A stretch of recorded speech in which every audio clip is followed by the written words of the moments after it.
하나님 말씀 요한일서 2장 7절부터 11절까지 말씀입니다.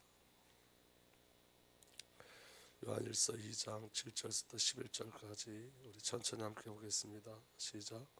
사랑하는 자들아, 내가 새 계명을 너에게 쓰는 것이 아니라 너희가 처음부터 가진 옛 계명이니 이 옛 계명은 너희가 들은 바 말씀이거니와 다시 내가 너에게 새 계명을 쓰노니 그에게와 너에게도 참된 것이라.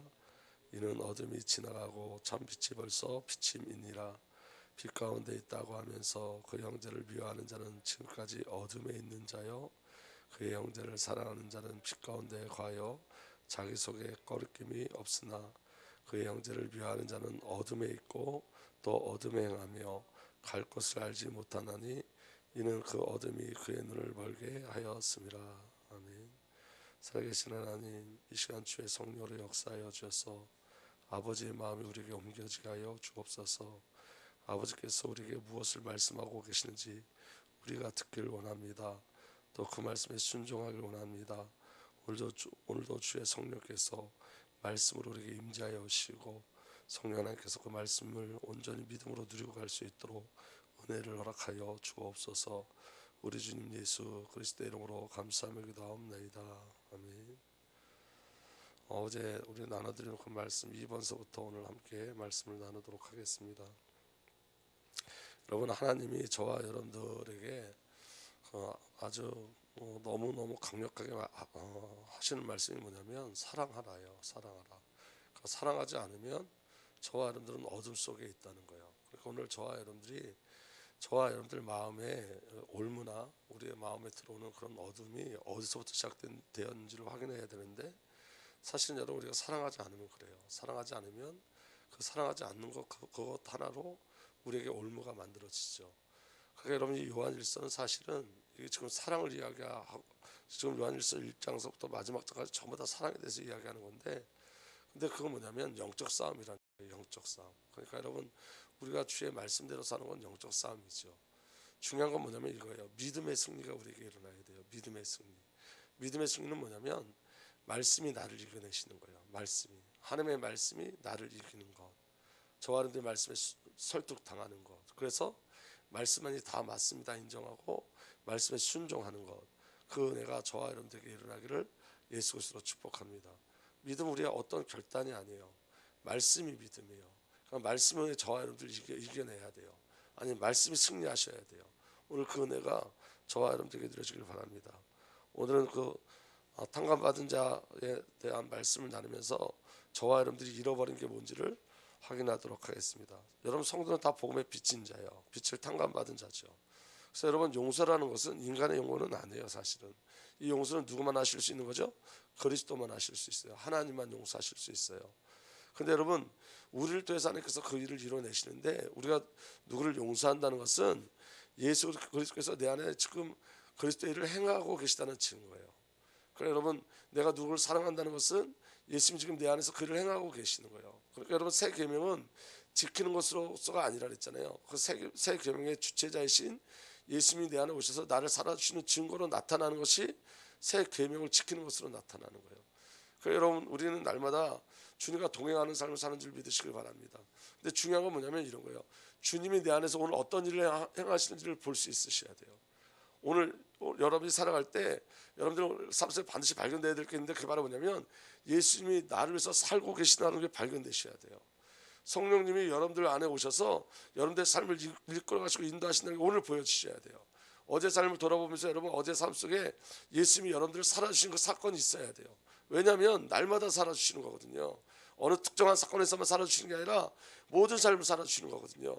근데 우리는 그 부분에 대해서 어떻게든 한 번도 그런 훈련이나 그런 비밀들을 누리지 못했어요. 알지는 못했어요. 관심도 없었어요. 그냥 지식적으로 예수님이 우리 안에 계시다는 것만 알았지, 예수님이 나를 지금 살고 계시다는 걸 알지 못했단 말이에요. 여러분들 기도 제목은 여러분들로부터 나오는 게 아니에요. 성령으로부터 나오는 거예요. 영이 여러분들께 기도 제목을 주는 거예요. 그러니까 여러분이 날마다 뭘 확인해야 되냐면, 하나님이 지금 나를 살고 계시다. 하나님의 주권이 내 안에 하나님의 주권이 있고, 나는 하나님의 주권 속에 있고, 예수님이 내 안에서 오셔서 지금 저와 여러분을 살아주시는, 모든 삶을 살아주시는 그 삶의 배경들을 여러분들 보고 발견하셔야 돼요. 그렇지 않으면 여러분, 저와 여러분들은 신앙이 그냥 지식일 뿐인 거예요. 오늘 이 새벽에도 여러분 하나님의 음성이 들려지는 은혜가 일어나기를 예수님으로 부탁드립니다. 여러분, 오늘 만달라트 탕감받은 자가 나오죠. 마태복음 18장 23절부터 27절 보면 이렇게 돼 있어요. 그러므로 하늘나라는 마치 자기 종들과 샘을 가리려고 하는 어떤 왕과 같다. 이 말은 여러분 지금 이제 예수님이 말씀하시고 이제 이 예표 이야기는, 이 말씀은 실제적으로 하나님 나라에서 이루어지는 일들이라는 거예요. 아멘. 그러므로 하늘나라는 마치 자기 종들과 샘을 가리려고 하는 어떤 왕과 같다. 왕이 샘을 가리기 시작하니 10,000달란트 빚진 종 하나가 왕 앞에 끌려왔다. 그런데 그는 빚을 갚을 돈이 없으므로 주인은 그 종에게 자신과 그 아내와 자녀들과 그 밖에 그가 가진 모든 것을 팔아서 갚으라고 명령하였다. 그랬더니 종이 그 앞에 무릎을 꿇고 참아 주십시오, 다 갚겠습니다 하고 애원하였다. 주인은 그 종을 가엾게 여겨서 그를 놓아주고 빚을 없애 주었다 그랬어요. 여러분, 이게 저와 여러분들에게 주신 하나님의 절대적인 은혜예요. 아멘. 하나님의 은혜는 뭐냐면 갚을 수 없어요. 갚을 수 없어요. 아멘. 그래서 여러분, 마태복음 18장 25절을 다시 보면 그는 빚을 갚을 돈이 없음으로 그랬어요. 그러니까 여러분, 하나님의 은혜를 우리가 갚을 수가 없어요. 그 큰 은혜를 우리가 갚아낼 수 없어요. 주인이 그 종에게 자신과 그 아내와 자녀들과 그 밖에 가진 것을 모두 팔아서 갚으라 명령했다. 여러분, 자신과 그 아내와 자녀들과 그 밖에 모든 것을 다 팔아도 갚을 수 없어요. 그러니까 여러분, 이런 거예요. 우리가 이런 이야기 많이 하잖아요. 내가 주를 위해서 내 생명을 드리겠습니다. 근데 원래 그 생명은 내 거 아니에요. 처음부터 그건 주님 거예요. 주님 거. 그러니까 내가 주를 위해서 무엇을 하겠습니다는 사실은 없어요. 우리가 주를 위해서 사는 것도 주님의 은혜 안에서 주님께서 우리에게 은혜를 주심으로 나타나는 일들이지, 저와 여러분들이 무엇을 가지고 주님 앞에 나갈 수 있는 것이 전혀 없어요. 모든 것이 다 은혜예요. 중요한 건 이런 거예요. 여러분, 오늘 여러분 성경이 여러분들에게 하나님의 음성으로 들려지셔야 돼요. 이건 예화가 아니에요. 여러분, 성경의 말씀은 예화가 아니에요. 이게 오늘 저와 여러분들에게 주어진 사건이에요. 오늘 저와 여러분들에게 일어난 사건이에요. 그래서 여러분, 말씀을 통해서 하나님의 절대적 사랑과 은혜가 저와 여러분들에게 확인되는 은혜가 일어나야 될 줄 믿습니다. 그리고 이렇게 되어 있습니다. 그랬더니 종이 그 앞에 무릎 꿇고 참아 주십시오, 다 갚겠나이다 하고 애원하였다. 그랬더니 탕감을 해줘요. 근데 그 탕감을 해주는 이유가 뭐냐면, 그 10,000달란트를 탕감해주는 이유가 뭐냐면 마태복음 18장 27절에 이렇게 시작합니다. 주인은 그 종을 가엾게 여겨서. 그러니까 그 종의 어떠함이 아니에요. 처음부터 누구의 은혜라는 거예요? 하나님의 은혜요. 아버지의 은혜요. 아버지께서 가엾게 여기셨어요. 오늘 저와 여러분들이 무엇을 해서 탕감받은 게 아니에요. 저와 여러분들이 10,000달란트를 갚을 만큼의 충성심이 있어서 저와 여러분들 10,000달란트를 탕감받을 만큼의 주인을 사랑해서도 아니라는 거예요. 왜냐하면 여러분, 우리가 주님을 사랑하는 마음도 없고 사랑의 배경도 없다는 건 그 다음 말씀을 통해서 나와요. 우리에겐 근거가 없어요. 우리는 악한 자들이에요. 전부 다 악한 자들이에요. 그럼에도 불구하고 하나님의 절대적인 은혜로 저와 여러분들을 구원해 주신 거예요. 만약에 여러분, 저와 여러분들에게 어떤 근거가 있다면 저와 여러분들은 구원의 확신을 가질 수도 없고 구원을 이룰 수도 없어요. 모든 것이 전부 다 절대적인 하나님의 은혜였는 줄 믿으시길 바랍니다. 근데 여러분, 이 탕감받은 자의 악행이 나와요. 그는 10,000달란트를 탕감받았는데 100데나리온을 빚진 자를 용서하지 않아요. 마태복음 18장 28절에서 30절 보면 내용이 이렇습니다. 그러나 그 종은 나가서, 탕감받은 자죠, 그 종은 나가서 자기의 100데나리온 빚진 동료 하나를 만나자 붙들어서 멱살을 잡고 말하기를 내게 빚진 것을 갚아라 하였다. 그 동료는 엎드려 간청하였다. 참아주게, 내가 갚겠네. 그러나 그는 들어주려 하지 않고 가서 그 동료를 감옥에 집어넣고 빚진 돈을 갚을 때까지 갇혀있게 하였다. 여러분, 지금 탕감받은 자는 얼마를 탕감받았다고요? 10,000달란트 탕감받았어요. 한 달란트는 여러분 6,000데나리온이에요. 6,000데나리온. 한 달란트가 6,000데나리온. 여러분이 한 달란트를 갚는 데는 이 16년이 걸려요. 16년. 왜냐하면 여러분, 1데나리온이 뭐예요? 하루 일값이에요. 그런데 여러분, 여기 지금 6,000데나리온이라는 것은 6,000일을 해야지만 갚을 수 있어요. 그게 한 달란트예요. 그런데 이 사람은 몇 달란트를 탕감받았다고요?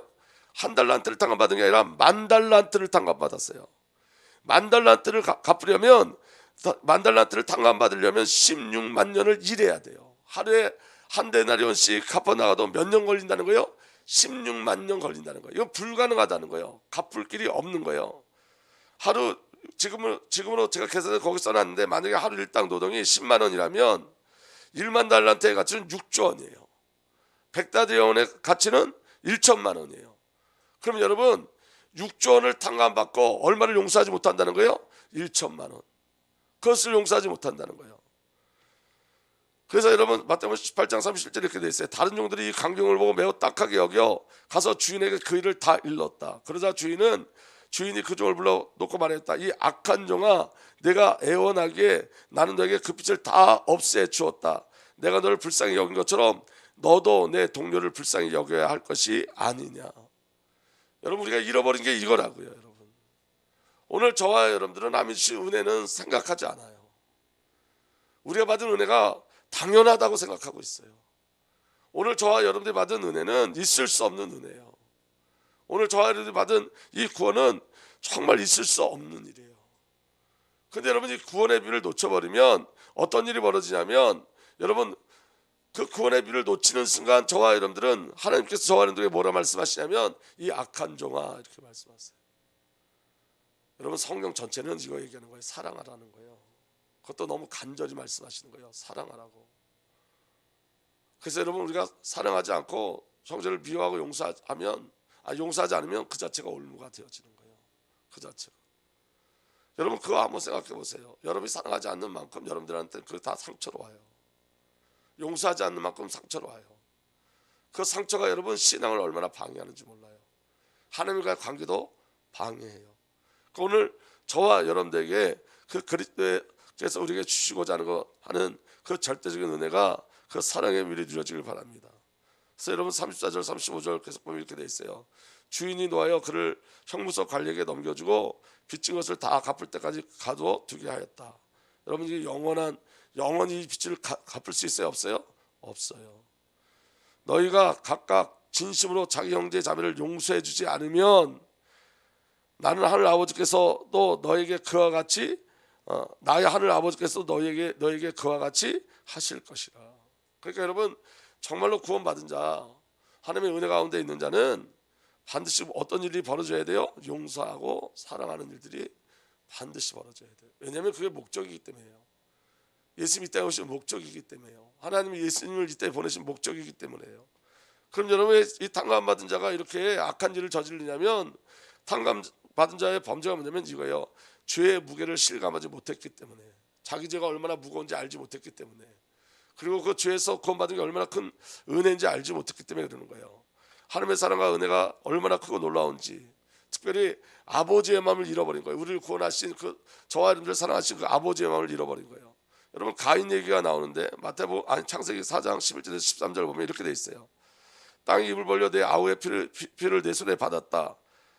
다시 읽겠습니다. 땅이 입을 벌려 내 아우의 피를 내 손에서 받았다. 너는 저주를 받는 몸이니 이 땅에서 물러나야 한다. 내가 아무리 애써 땅을 갈아도 이 땅은 더 이상 소출을 내지 않을 것이다. 너는 세상에 떠돌아다니는 신세가 될 것이다. 그러자 가인이 야훼께 하소연하였다. 벌이 너무 무거워서 저로서는 견디지 못하겠습니다. 이게 무슨 말이냐면 가인이 아벨을 죽였는데 하나님께서 그래서 가인에게 벌하셨죠. 그런데 여러분 이렇게 말하는 거예요. 벌이 너무 무거워서 저로서는 견디지 못하겠습니다. 이 말은 자기 죄를 자기 죄로 인정하지 않는 거예요. 내 죄보다 죄값이 더 무섭다는 거예요. 벌이 더 무섭다는 거예요. 나는 그만큼 죄 짓지 않았다는 거예요. 여러분 이게 우리가 가지고 있는 자기 합리화예요. 여러분 우리는 저와 여러분들 얼마만큼 큰 죄인인지 잘 알지 못해요. 그리고 이렇게 얘기해요. 내가 지은 죄보다 벌이 더 심하다고 이야기해요. 그건 누가 얘기하는 거예요? 지금 가인이 얘기하는 거예요. 여러분 만 달란트 삶이 아닌 이게 100데나리온의 삶을 사는 거예요. 죄에서 구원하신 하나님의 사랑과 은혜를 거부하는 삶을 사는 거예요. 오늘 저와 여러분들은 만 달란트 탕감받은 자인 줄 믿으시길 바랍니다. 근데 여러분 100데나리온에 갇혀 사는 거예요. 왜 그러냐? 은혜가 뭔지 몰라서, 구원이 뭔지 몰라서. 그래서 여러분 100데나리온에 붙잡혀서 만 달란트를 누리지 못하는 삶을 살아요. 내가 죄인이었음을 잃어버렸기 때문에. 저와 여러분들이 죄인이었음을 잃어버린 그 순간서부터 저와 여러분들은 백데나리온에 갇혀져 있는 삶을 살아요. 하나님이 저와 여러분들에게 주신 그 사랑이 얼마나 크고 놀라운지 잃어버려요. 알지 못해요. 그래서 그 사랑을 찬양하는 삶이 아니라 이제 나를 백데나리온, 나에게 묶여진 삶을 산다고요. 만달란트의 축복을 다 잃어버리고 사는 거예요. 그래서 여러분, 죄를 잃어버리게 하는 것이, 저와 여러분들이 죄인이었다는 것을, 그리고 죄가 무엇인지 잃어버리게 하는 것이 죄의 목적이고 사탄의 목적이에요. 사탄은 죄를 모르게 해요.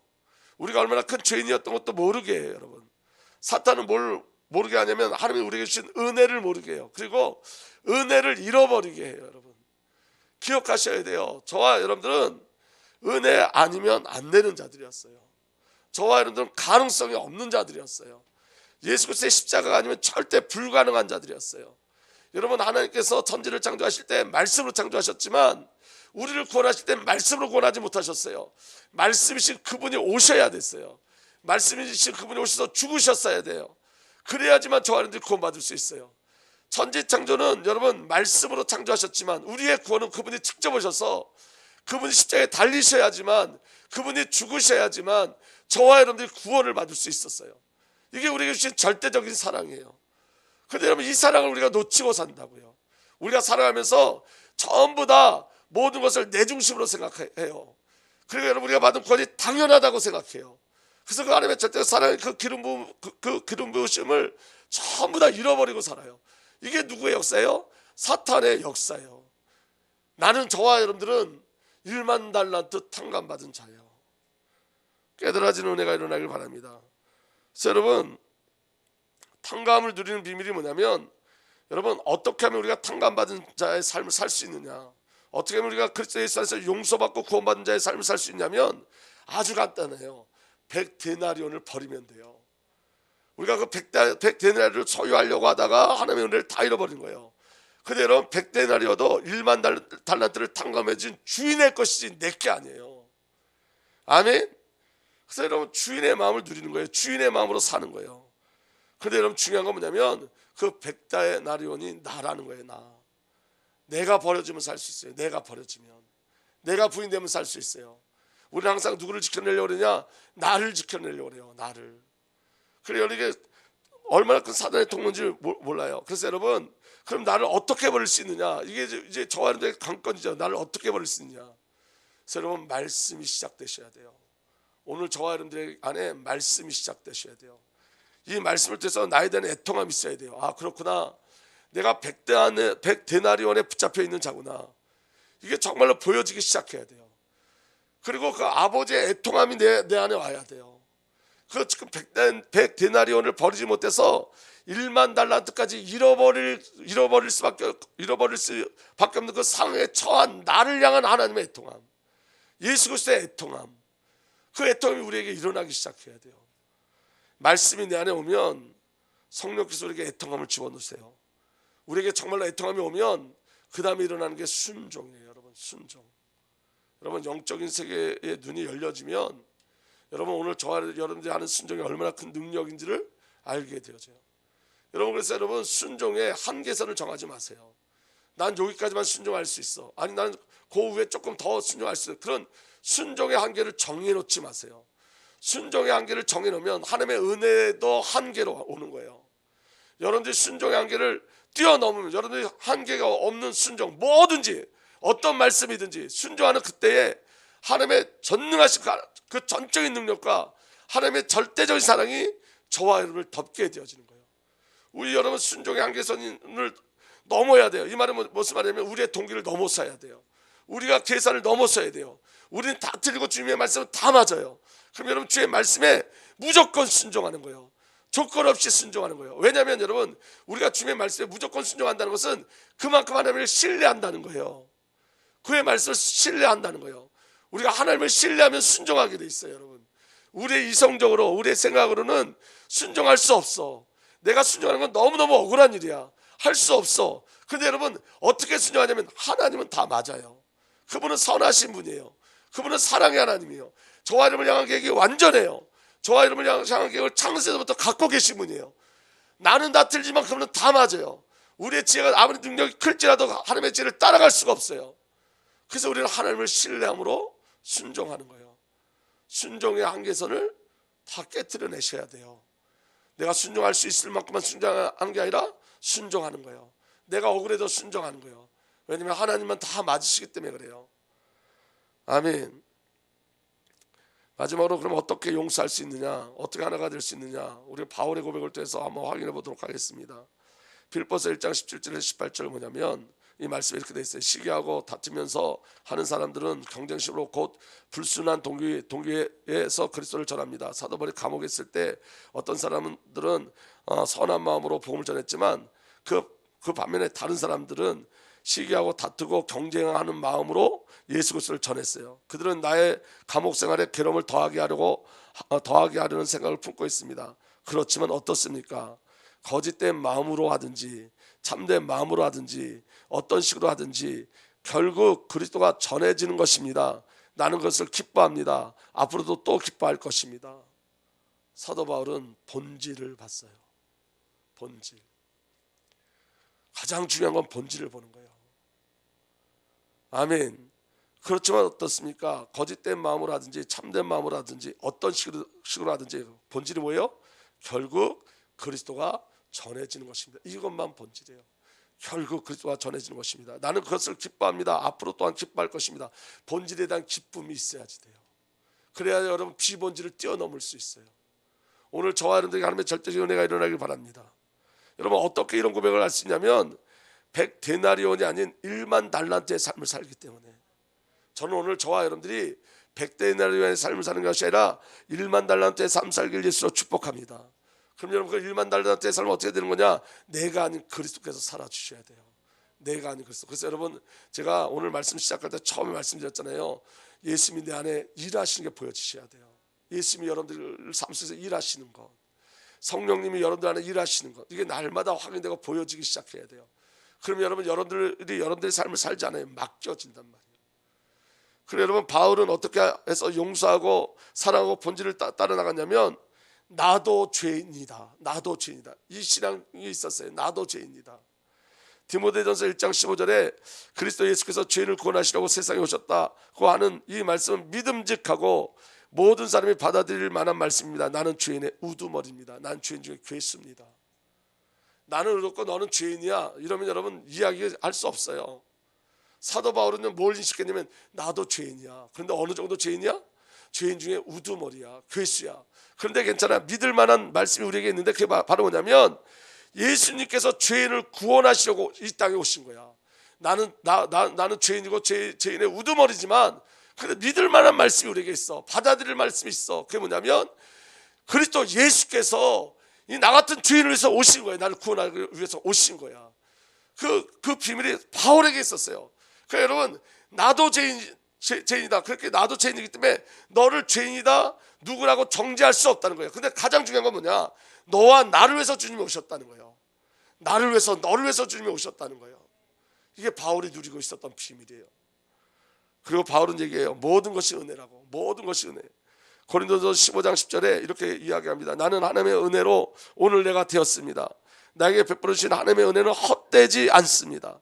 나는 사도들 가운데 어느 누구보다 더 열심히 일하였습니다. 그러나 이렇게 한 것은 내가 아니라 열심히 일한 것도 내가 한 것이 아니라 나와 함께 하신 하나님의 은혜입니다. 죄인이었던 자신이 지금 사도가 된 것 은혜입니다. 내게 베풀어 주신 하나님의 은혜는 헛되지 않습니다. 그 은혜로 말미암아 내가 지금 사도들 가운데 누구보다 더 열심히 일합니다. 그러나 그것조차도 하나님이 나와 함께 하신 하나님의 은혜입니다. 내가 죄인임을 아는 자, 내가 은혜로 구원받은 자를 아는 자는 용서할 수밖에 없는 거예요. 정죄하거나 판단할 수 없는 거예요. 오늘 저와 여러분들에게 그 은혜가 온전히 누려지기를 예수 그리스도로 축복합니다. 하나님의 은혜가 우리에게 넘치도록 있어요, 여러분. 아멘. 그래서 여러분 부르심에 합당한 삶을 이렇게 살려고 사도 바울이 얘기해요. 에베소 4장 1절에서 6절 보면 그러므로 주님 안에서 갇힌 몸이 된 내가 여러분에게 권합니다. 여러분은 부르심을 받았으니 그 부르심에 합당하게 살아가십시오.